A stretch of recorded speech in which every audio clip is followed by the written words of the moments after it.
uma alegria muito grande para mim ver você mais uma vez aqui em nosso canal. Peço para você se inscrever, compartilhar esse vídeo com todos os seus amigos e também deixar a sua curtida e o seu comentário. E desejo que Deus abençoe grandemente a sua vida. O nosso personagem de hoje é Jacó. Ele é o terceiro dos patriarcas hebreus históricos, que são Abraão, Isaque e Jacó. Ele é filho de Isaque com Rebeca, e o seu nascimento foi uma resposta de oração, já que a sua mãe Rebeca era estéril, portanto não podia ter filhos. O nome Jacó significa aquele que agarra o calcanhar. Ele tem esse nome porque, no dia do seu nascimento, como ele era irmão gêmeo de Esaú, ele saiu do ventre de sua mãe segurando o seu irmão pelo calcanhar. Esse nome também sugere a ideia de usurpador, algo que foi infelizmente muito presente durante toda a vida de Jacó. Viveu durante 147 anos, e a sua história, do nascimento à morte, são registrados dos capítulos de 25 a 50 do livro de Gênesis. O seu nome é mencionado na Bíblia 378 vezes, sendo 350 delas no Antigo Testamento e outras 28 no Novo Testamento. É verdade que, com o tempo, o nome de Jacó passou a se referir não somente à pessoa, mas também à nação, e por isso a sua citação é tão abundante na Palavra de Deus. E numa das citações em que ele aparece no Novo Testamento, é naquele precioso encontro de Jesus com a mulher samaritana, que aconteceu às margens do chamado Poço de Jacó. Em determinado momento, Jacó comprou o direito de primogenitura do seu irmão Esaú. Ele fez isso trocando por um guisado que ele havia cozinhado. A Bíblia conta que, depois, Esaú se arrependeu profundamente disso, e mesmo que houvesse buscado com lágrimas, ele não encontrou perdão, porque o seu arrependimento aconteceu tarde demais. Jacó também cometeu a loucura de, com a ajuda de sua mãe, enganar o seu pai Isaque, que roubou a bênção de primogenitura que era um direito de Esaú. Logicamente que quando Esaú descobriu isso, ficou muito irado com seu irmão Jacó e quis inclusive matá-lo. Essa situação forçou Jacó a fugir de casa e ele foi para outra região, onde morava o seu tio Labão. Essa mentira pregada por Rebeca e Jacó trouxeram-lhe consequências muito tristes. Rebeca, por exemplo, que tinha Jacó como seu filho preferido, a partir dessa situação nunca mais viu seu filho. Naturalmente que Jacó também sofreu muito com tudo isso, pois ele teve que fugir de casa para não ser morto pelo seu próprio irmão.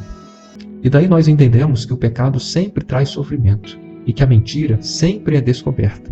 Portanto, nunca vale a pena pecar. Portanto, nunca é recomendado mentir. No começo da sua viagem de fuga, Deus apareceu a Jacó numa visão numa noite. Ele viu uma escada que ligava a terra ao céu, e nela anjos subiam e desciam e louvavam ao Senhor. Nessa experiência maravilhosa que ele teve com Deus, o Senhor renovou com ele a aliança que havia feito antes a Abraão e a Isaque. Quando Jacó chega em Harã, ele se apaixona logo à primeira vista por Raquel, filha de Labão. E como cumprimento do dote, ele trabalhou 7 anos para seu sogro em troca da mão de Raquel. Na noite do casamento, Labão enganou Jacó, e ao invés de dar-lhe Raquel como esposa, ele deu Lia, que era a filha mais velha. Muito curioso ler esta passagem, pois o enganador Jacó é agora enganado. Tudo que nós plantamos, nós colhemos. Como amava muito a Raquel, Jacó trabalhou mais 7 anos para o seu sogro em troca da mão de sua esposa. E a Bíblia diz que aqueles 7 anos passaram-se muito rapidamente para Jacó, porque ele amava muito a sua esposa. Porque é verdade que quando nós amamos alguém, nós damos provas evidentes disso. E as maiores provas de amor não são por meio de belos discursos, mas são por meio de profundas atitudes. Jacó, além de ser casado com Lia e Raquel, foi dado também a ele 2 servas de suas esposas, Bila e Zilpa, e portanto foi com essas 4 mulheres que Jacó teve os seus 12 filhos e a sua filha, sendo que a sua amada esposa, Raquel, morreu quando deu à luz ao seu último filho, chamado Benjamim. Enquanto esteve com seu tio, além de crescer numericamente com a sua família, Jacó também cresceu financeiramente, pois ele naquele tempo enriqueceu muito, embora em alguns desses momentos ele o fizesse por meio de trapaças a Labão, seu sogro e patrão. Após 20 anos, Deus manda Jacó voltar para Canaã. No caminho, ele tem um episódio muito curioso em que ele luta com um anjo, no Val de Jaboque. E naquela luta, que durou toda a noite, Jacó tem o seu nome mudado para Israel, que significa aquele que luta com Deus. É maravilhoso a gente perceber mais uma vez como que a graça de Deus é forte e poderosa o suficiente para transformar qualquer pessoa. O Jacó se torna Israel, o enganador se torna o príncipe de Deus.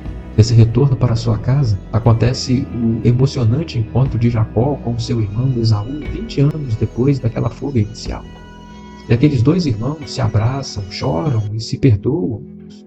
Portanto, se existe algo que você guarda em seu coração, algo de repente feito há muito tempo por alguém, eu queria aconselhar e sugerir você a perdoar esta pessoa. Os filhos de Jacó lhe trouxeram muito desgosto. O seu primogênito, Rúben, por exemplo, se deitou com a sua concubina Bila, o que é totalmente abominável. Diná, a sua única filha, foi violentada sexualmente. E por conta disso, Simeão e Levi enganaram todos os habitantes de uma cidade e mataram muitos homens inocentes de maneira covarde. Jacó teve a tristeza de perder os 3 netos filhos de Judá, que depois se envolve numa trama muito complicada em que ele enganou a sua nora Tamar. O filho preferido de Jacó, José, foi vendido pelos seus irmãos e dado como morto durante décadas.